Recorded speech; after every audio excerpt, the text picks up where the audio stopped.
questions of as well. Our next guest also working against the establishment, even though at age 37, he's already a part of the establishment, having served 8 years in Congress. In fact, Time magazine named him one of the 40 under 40 rising stars in politics. He's got a new book out, Restoring the Republic. Joining us from Washington, California Republican Devin Nunes. Devin, great to see you again. Thanks for coming back. Now, are you getting Democrats crossing the party line and joining your campaign?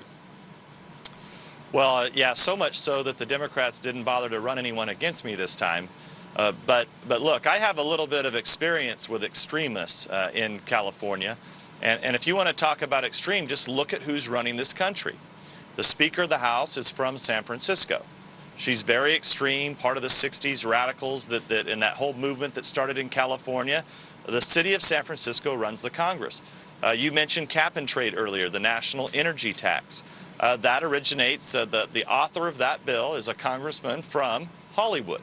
So you essentially have the major pieces of legislation coming from Hollywood and San Francisco. So for sure the Democrats have become very extreme.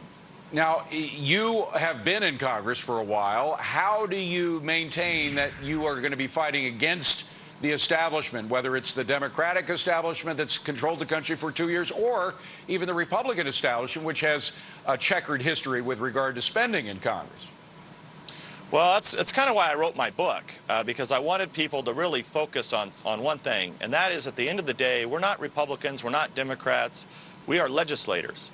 And people put us here to either change laws that are bad, get rid of laws, or write new laws. But at the end of the day, I hope that everyone that runs for Congress actually talks about what he or she wants to actually do when they get here. And while they're here, they ought to put their plans in writing. And that's what I've done with my book, and that's what I challenge all my colleagues to do. By the way, is term limits one of those challenges that you put in your book? Interesting enough, I don't think term limits are the answer, but I do start out and I talk about a very, actually in Massachusetts, they know a little bit about this. It's called gerrymandering. And I talk about redistricting. And that is really one of the key problems we have in this country. Jim, and I write about it. Forgive me, Devin, I heard Jim laughing in the background. Why were you laughing there, Jim? Well, I'm also a college professor, and I talk about redistricting, and I talk about gerrymandering. And of course, that occurred here in the Commonwealth.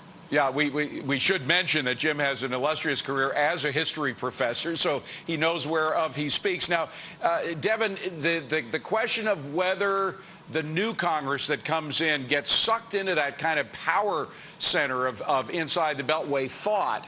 I've talked to Ron Paul about this. It has happened so often. Ron Paul has said he can tell within just a couple of weeks whether somebody, despite their anti-big government rhetoric, come into Washington and become a part of what they claim to be against. How do you avoid that from happening? Well, I think the bailouts, when they were passed in 2008, were a real kind of an eye-opener for myself and others. And that is this convergence of big government with big business and the radical left. And it's a huge problem. And I think the Republicans paid a huge price at the polls in 2008 because some Republicans did support what is now known as TARP. And I just hope, a lot of it will depend on how many new Republicans get to Congress. So, you know, the Republicans need 40 seats to get the majority. If we only get 42 seats, it's going to be a little tough. If we get 80 seats, I think it really will become the people's house, and I think we'll be able to put real good legislation out there that myself and others have been working on for a long time. Well, Devin, let me ask you about leadership quickly. We don't have much time, but you have John Boehner, who stands to be the Speaker of the House. He's talking about checkered history with regard to spending. He is a perfect example of that within the Republican Party. Should he be Speaker if Republicans win? Yeah, well, John Boehner, when he came to Congress, he was one of the guys that really fought the establishment in the early 90s. I mean, he broke the house banking scandal. He was part of the Gang of Seven. He's a guy who's never requested an earmark.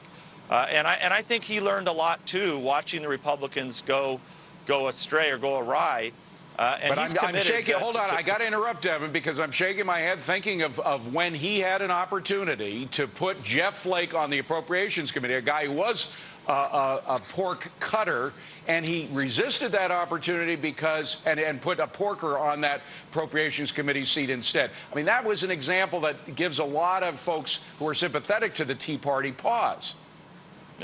Well, I don't disagree, but one of the things you have to remember back here in Washington is that every member of Congress has to work with the leadership. John Boehner doesn't make that decision by himself. It's made by a committee of Republicans from all over the country. And I like Jeff Flake, but he didn't have enough votes to get on the committee. Okay, we got to leave it at that. Congressman Devin Nunes and Jim Sheets. Jim, I know you're fighting against the political winds of both the Republican and the Democratic establishment. We love folks like you who are willing to do that. Thanks a lot for being here. We appreciate it. Both of you have a great weekend. And we want to hear from you, by the way. You can send us an email by logging on to our new updated website. Just go to foxbusiness.com/scoreboard.